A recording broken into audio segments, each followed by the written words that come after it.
family and friends of Freemasonry, welcome. My name is Bruce Wadiak. I'm a past master of Theodore Roosevelt Lodge, number 219. I was a past master in 2011.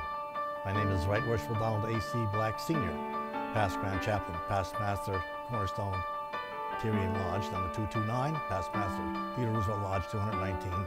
I am Right Worshipful Taras Chubenko. Hi, I'm Ron Pasillo. I am the Junior Warden of Theodore Roosevelt Lodge, number 219 for the year 2016. My name is Daniel Scatoni. I'm the Senior Deacon of Theodore Roosevelt Lodge for 2016. My name is Gabriel Aguirre, and I am the Worshipful Master of Theodore Roosevelt Lodge for the 2016 year. I've been a Mason for 14 years. For 36 years. I have been a Mason for over 40 years. For about 6.5 years now. For just over 5 years. For approximately 7 years. This is the story of us.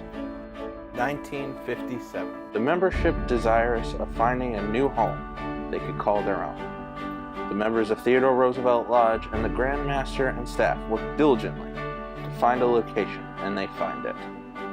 In 1958, they broke ground and held a magnificent parade that led to the traditional Cornerstone Laying ceremony. There were many participants, with over 400 Masons marching, including Shriners, Knights Templar, Blue Lodge Masons, and Eastern Star. As they reached the grounds, the Grand Master started the ceremony, pouring corn, wine, and oil. Construction began post-haste. Masons working diligently together to build a lodge they would be truly proud of. In 2012, Superstorm Sandy wreaked havoc upon the lands of the Northeast, changing the shorelines of New Jersey forever. By the end of 2013, no one would recognize any of the interior room again. The temple was repaired and now looks like this.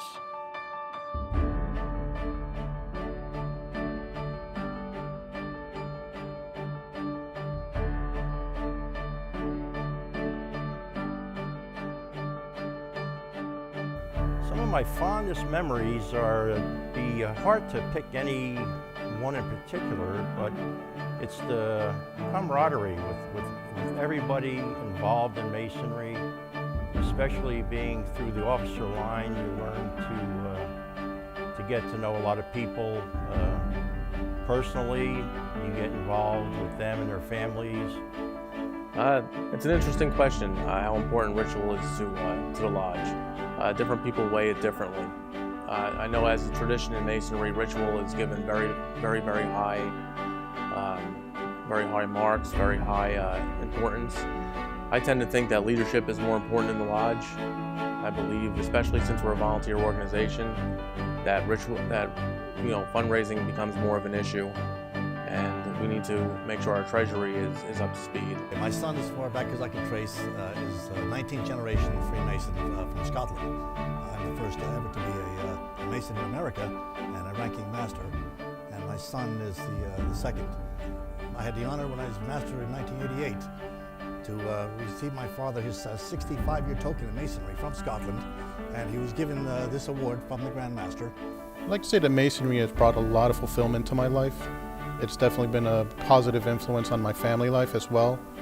Knowing that my children will one day probably become Masons because of the interaction they have seen in the lodge and around Masonry is something that I feel very grateful for in general. In getting to know other lodge members and knowing how the lodge runs and how things operate around here has been a great experience for myself. Coming from a background of being a Marine, I thought that was a brotherhood, but this brotherhood of Masons exceeds that by far. I remember one time going to an event that was happening in town at the mayor at the time said, well, you know, all these other groups, you know, if you want to bring in the Elks and this and this and the Masons and this and he lumped us in with all these other organizations. And I took the time later to meet the mayor and say, Mr. Mayor, I have something I want to tell you. You could talk about all the organizations, and you can lump them all together.